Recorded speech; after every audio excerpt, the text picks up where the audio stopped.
Film शुरू होती है और हम थॉमस नाम के एक आदमी को देखते हैं जो घर आते ही ये खबर सुनता है कि उसकी बहन को अगवा कर लिया गया है। उसकी बहन अपने डैड के लिए एक खत भेजती है जिसमें लिखा था कि अगर वो उसे जिंदा देखना चाहते हैं तो एक आइलैंड आकर मुझे आजाद करने की कीमत अदा करनी होगी, वरना मुझे अगवा करने वाले लोग मार डालेंगे। तो अब थॉमस अपनी बहन को बचाने के लिए तैयार हो गया और अपना सफर शुरू करता है। ट्रेन से सफर के बाद वो समंदर के किनारे पहुंचता है जहां से उसे कश्ती के जरिए आइलैंड पर जाना था। कश्ती में चढ़ने से पहले थॉमस देखता है कि उसके पास जो टिकट है वो बाकी लोगों से अलग है। उसे ये चीज अजीब लगी, इसलिए वो चालाकी से अपनी टिकट एक दूसरे आदमी से बदल लेता है। जब वो कश्ती में चढ़ जाता है तो उसने देखा कि जिस आदमी से उसने टिकट बदला था उसके सामान पर क्रॉस का निशान लगा दिया गया है। फिर अगली सुबह उनकी कश्ती आइलैंड पर पहुंचती है। थॉमस देखता है कि उस टिकट वाले आदमी को कुछ लोग अपने साथ ले जा रहे हैं। आइलैंड पर नए आने वाले लोगों का वेलकम किया जाता है और हर किसी को एक खाली बोतल दे दी जाती है। थॉमस अपने कमरे में जाता है और वहाँ एक किताब देखता है जो इस आइलैंड के लीडर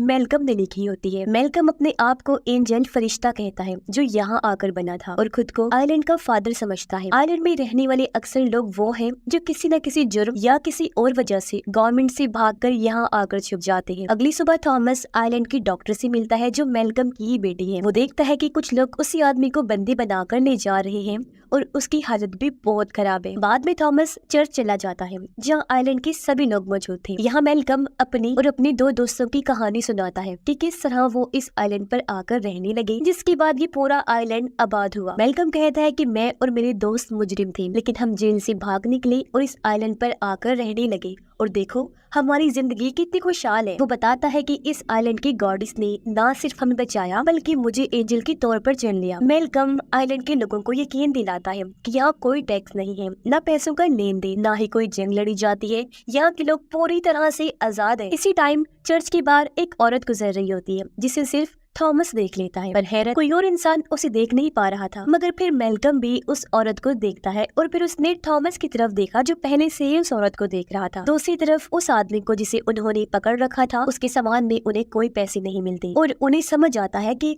हमने गलत आदमी को पकड़ लिया है। मेलकम के लोग समझ जाते हैं कि उस लड़की को जिसे हमने अगवा किया हुआ है, यानी थॉमस की बहन को, जो आदमी उसे लेने आया है वो हमसे यहीं पर छुपा हुआ है, जिस वजह से इन लोगों को गुस्सा आ गया और वो इस आदमी को मार देते हैं। मेलकम के एक दोस्त का बेटा और दूसरी दोस्त की बेटी एक दूसरे से प्यार करते थे, लेकिन ये बात सबसे छुपा के रखते हैं वो लोग। इनमें लड़के का नाम जेरेमी था। रात को थॉमस गांव में घूम रहा था। वो देखता है कि नए आने वाले लोग अपनी बॉटल्स में खून जमा कर रहे हैं। फिर थॉमस मेलकम के घर के बाहर जाकर देखता है कि मेलकम एक खुफिया रास्ते से अपने घर के नीचे बनी एक जगह पर जाता है जो दरअसल एक सुरंग थी। फिर जब वो वापस आ रहा था तो जेरेमी और उसकी दोस्त को देख लेता है जो एक दूसरे को पसंद करते थे। इस टाइम वो दोनों साथ थी और थॉमस समझ जाता है कि इनके बीच कुछ चल रहा है। फिर थॉमस घर वापस आकर देखता है कि सबके दरवाजों के बाहर खून से भरी बॉटल्स रखी हुई हैं। फिर वो अपनी बोतल में दूसरी बोतल से खून डालकर अपने दरवाजे के बाहर रख देता है। जैसे वो अपने कमरे का दरवाजा खोलता है,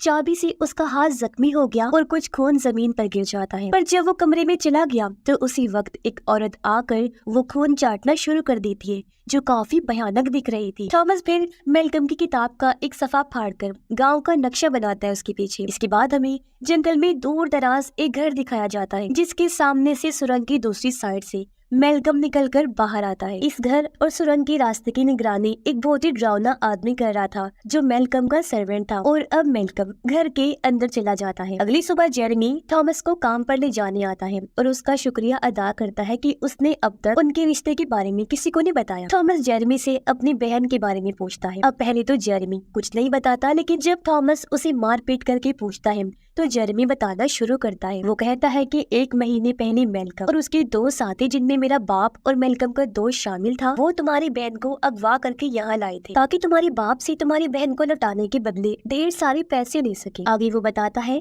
कि आइलैंड के लोगों का गुजर बसर मुश्किल हो रहा है, फसलें खराब हो रही हैं और जानवर भी बच्चे देना बंद कर चुके हैं। जिंदा रहने के लिए उन्हें खाने पीने का सामान बाहर से लेना पड़ेगा, इसीलिए मेलकम और उसके साथियों को पैसों की जरूरत, जिस वजह से उन्होंने ये सब किया, वरना सब लोग भूख से मर जाएंगे। थॉमस जेरेमी से कहता है कि अगर वो चाहता है कि उनके प्यार के बारे में किसी को पता न चले तो उसे मेरी मदद करनी होगी, जिसके लिए जेरेमी मान जाता है। मेलकम सब नए लोगों को चर्च बुलाकर उनकी पहचान करना चाहता था ताकि वो इस आदमी को ढूंढ सके, यानी थॉमस को, जो अपनी बहन को बचाने आया है और उन्हें पैसे देगा। अब मैल्कम की किताब सबको जुबानी याद होना जरूरी थी, ये वहाँ का असूल था, इसलिए वो सबसे अपनी किताब के कुछ सफ़े सुनने लगता है। लेकिन इससे पहले थॉमस की बारी आती और वो पकड़ा जाता, उससे पहले एक आदमी मैल्कम पर हमला कर देता है, जिसे मैल्कम को मारने के लिए किंग ने भेजा था, क्योंकि इस आइलैंड पर हुकूमत करने के लिए किंग मैल्कम का दुश्मन बन चुका था। थॉमस मैल्कम को उस आदमी से बचा लेता है, लेकिन खुद भी जख्मी हो जाता है। अब हमला करने वाले आदमी को मार दिया जाता है और मैल्कम थॉमस को अपनी डॉक्टर बेटी के पास लेकर आता है। यहाँ मैल्कम थॉमस से वादा करता है कि मैं हमेशा तुम्हारा वफादार रहूंगा, क्योंकि तुमने मेरी जान बचाई है। अब मैल्कम और उसके दोनों दोस्त पूरी कोशिश कर रहे थे ताकि जल्द से जल्द उस आदमी को ढूंढ सके और उससे पैसे हासिल कर सके। रात को थॉमस की बहन को सबके सामने लाया जाता है और मैल्कम ऐलान करता है कि ये लड़की एक एजेंट है जो किंग ने भेजी है और इसके साथ उसका एक साथी भी इस गांव में छुपा हुआ है। फिर मैल्कम धमकी देता है कि अगर वो आदमी सामने नहीं आया तो इस लड़की को मार दिया जाएगा। अब हालांकि ये धमकी सुनकर थॉमस अंदर से डर गया था, लेकिन वो फिर भी बाहर नहीं आता, इसीलिए उनका ये प्लान भी नाकाम हो जाता है। अगली सुबह थॉमस की बहन को जंजीरों से बांधा होता है और कुछ बच्चे उसे तंग कर रहे होते हैं। मैल्कम की बेटी उसे खाना देने आती है और बच्चों को वहाँ से डांट कर भगा देती है। मैल्कम और उसका साथी बातें करते हैं कि आज रात एक फेस्टिवल त्योहार रखेंगे, सब लोग जब इस फेस्टिवल में आएंगे तो हम उनके घर की तलाशी लेंगे, पैसे भी मिल जाएंगे और वो आदमी भी। रात को जब सब फेस्टिवल एंजॉय कर रहे होते हैं, थॉमस जेरेमी की मदद से मैल्कम के घर की दीवार तोड़कर सुरंग में घुस जाता है। उधर मैल्कम और उसका साथी जब तलाशी ले रहे थे तो थॉमस के कमरे से उन्हें नक्शा मिल जाता है जो उसने बनाया था और उन्हें शक हो जाता है कि थॉमस अभी उनके घर में ही है। मैल्कम बाहर खड़े अपने दोस्त यानी जेरेमी के डैड को कहता है कि वो जाकर मेरे घर की तलाशी ले और इस लड़के को पकड़ ले। जब जेरेमी के डैड मैल्कम के घर के बाहर पहुंचे तो जेरेमी को वहां पाकर वो उसे भगा देते हैं, क्योंकि वो समझ गई थी कि थॉमस की मदद करने वाला और कोई नहीं बल्कि मेरा बेटा जेरेमी है। उसी वक्त मैल्कम और उसका दोस्त भी वहां आ जाते हैं। मैल्कम का दोस्त थॉमस को पकड़ने के लिए सुरंग में दाखिल होता है और मैल्कम की बेटी ये सब देख लेती है। फिर मैल्कम अपने घोड़े पर सवार होकर सुरंग की दूसरी तरफ चला जाता है। अब सुरंग से निकलने वाले दोनों रास्ते बंद हो चुके थे और थॉमस खुद को बचाने के लिए सुरंग में मौजूद खून से भरी नाली में चला जाता है। वहाँ उसे खौफनाक औरत नजर आती है जो उसकी तरफ बढ़ रही होती है और ये वही औरत थी जो खून को चाट रही थी। थॉमस को उस औरत से अजीब सा डर महसूस होता है। खुद को बचाने के लिए वो नाली की दूसरी तरफ निकलता है और खुद को सुरंग के एक हिस्से में देखता है। वहाँ उसे इस आइलैंड की गॉडेस से जुड़े कुछ निशान भी मिलते हैं। अब मैल्कम जंगल वाले घर में चला जाता है जहाँ उसने गॉडेस को कैद करके रखा होता है। वो गॉडेस के पास आकर पूछता है, तुमने इस लड़के के सामने खुद को जाहिर कर दिया है क्या? अगर ऐसा है तो तुमने ऐसा क्यों किया? उस लड़के पर भरोसा नहीं किया जा सकता। गॉडेस कुछ नहीं कहती, लेकिन मैल्कम के चेहरे पर गुस्सा साफ नजर आ रहा था। फिर वो अपना हाथ काट कर गॉडेस के पास जाता है और कहता है, हमारी फसलों को जहरीला करना बंद कर दो वरना तुम्हें भूख से मरना होगा। वो अपना खून गॉडेस को पिलाता है तो घर के अंदर सूखी टहनियों की जंगल पर फूल और पत्ते उगने लगते हैं। उसी वक्त मैल्कम का सर्वेंट वहाँ थॉमस की बहन को एक बड़ी सी बोरी में बंद करके लाता है और उसे लटका देता है। थॉमस को उसी सुरंग में रात गुजारनी पड़ती है। सुबह मैल्कम की बेटी वहाँ आती है और उसे कपड़े देती है चेंज करने के लिए। दरअसल वो थॉमस की मदद करना चाहती थी। थॉमस को अजीब लगा। वो कहता है, जो आदमी मुझे मारना चाहता है उसी की बेटी मेरी मदद कर रही है, क्यों? मैल्कम की बेटी कहती है कि ये झूठ है,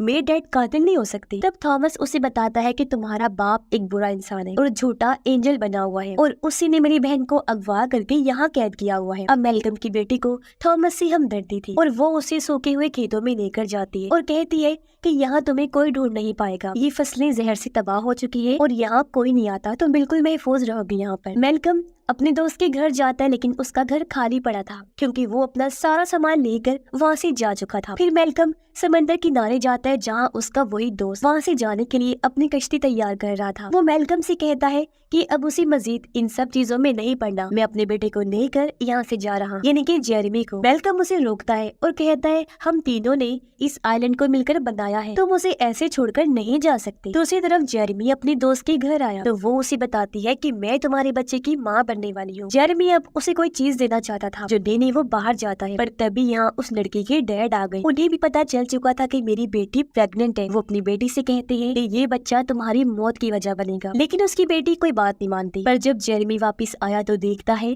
कि उसकी दोस्त को उसके बाप ने मार दिया है। ये देखकर जेरेमी गुस्से से पागल हो गया। वो अपनी दोस्त के डैड पर हमला कर देता है और उसे जख्मी कर देता है। लड़की का बाप जल्दी से घर से बाहर भागा और लोगों को कहता है कि ये कातिल है, इसने मेरी बेटी को मार दिया और अब मुझे मारना चाहता है, क्योंकि लोगों के सामने वो अपने आप को मजलूम साबित करना चाहता था। अब जेरेमी ये देखकर वहाँ से भाग जाते हैं और लड़की का बाप कहता है ये मुजरिम है और इसे प्योरीफाई करना होगा, यानी कि पाक साफ करना होगा। तब गार्ड उसे कहते हैं कि प्योरीफाई का हुक्म सिर्फ हमारे एंजल मेलकम ही दे सकते, लेकिन लड़की का बाप यानी मेलकम का दोस्त कहता है कि मेलकम असल लीडर नहीं है, असल लीडर तो मैं हूँ और मेरा हुक्म तुम्हें मानना होगा। इसलिए गार्ड्स जेरेमी को पकड़ने के लिए उसका पीछा करते हैं। वो भागता हुआ सूखे हुए खेतों में मेलकम की बेटी के पास चला जाता है और उससे मदद मांगता है, मगर इतनी देर में गार्ड्स भी वहाँ पहुँच जाते हैं और उसे उठाकर वापस ले जाने लगते हैं। मेलकम की बेटी उन गार्ड्स को रोकने की कोशिश करती है और उनके पीछे चली जाती है। थॉमस भी चाहता था कि वो जेरेमी को बचा ले, तो वो भी उनका पीछा करता है। फिर जेरेमी को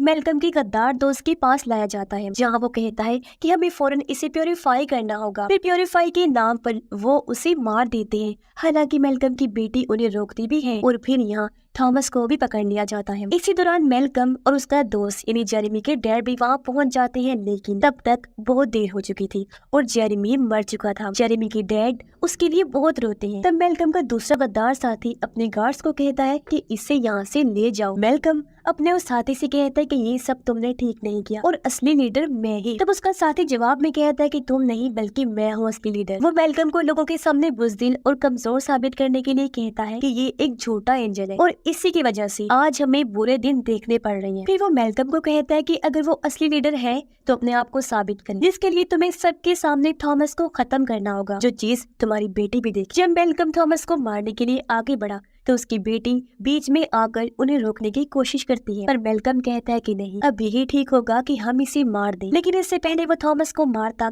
गोली चलने की आवाज आती है, जो जेरेमी के डैड ने चलाई थी। वो वापिस आ गई थी और कहती है कि अब गॉडिस को मारना होगा, जो कहने के बाद वो जंगल की तरफ भाग जाता है। थॉमस गार्ड्स पर हमला करके खुद को आजाद करवा लेता है और वो भी वहाँ से जंगल की तरफ भागता है। मेलकम और उसका साथी भी उसका पीछा करते हैं, जंगल में आने लगते हैं। जंगल में बने उस घर के पास आकर थॉमस देखता है कि मेलकम के उस ड्राउनी सर्वेंट ने जेरेमी के डैड को मार दिया है, लेकिन मरने से पहले वो थॉमस को कह देते हैं कि इस सब को आग लगाकर खत्म कर दो। और अभी इससे पहले ड्राउना सर्वेंट थॉमस को देखता वो वहाँ बने एक बड़े से होल के जरिए घर के अंदर घुस जाता है। तब तक मेलकम और उसका साथी भी यहाँ आ गए थे। उसका साथी मेलकम के सर्वेंट को भी मारने की कोशिश करता है, लेकिन मेलकम उसे रोक देता है। तब गुस्से में वो मेलकम पर ही गोली चला देता है। गोली उसके कंधे पर लगी और वो सुरंग में जा गिरता है। अब उसके साथी को ये लगता है जैसे मेलकम मर चुका है। थॉमस चुपके से देखता है कि सर्वेंट जबरदस्ती गॉडिस को खून पिला रहा है। जैसे गॉडिस ने खून पिया, सूखी टहनियां हरी भरी होने लगती है। तभी थॉमस को वहाँ अपनी बहन भी मिल गई, जिसे थॉमस बोरी से बाहर निकालता है। पर तभी यहाँ सर्वेंट आकर थॉमस के सर पर जोरदार हमला करता है, जिससे वो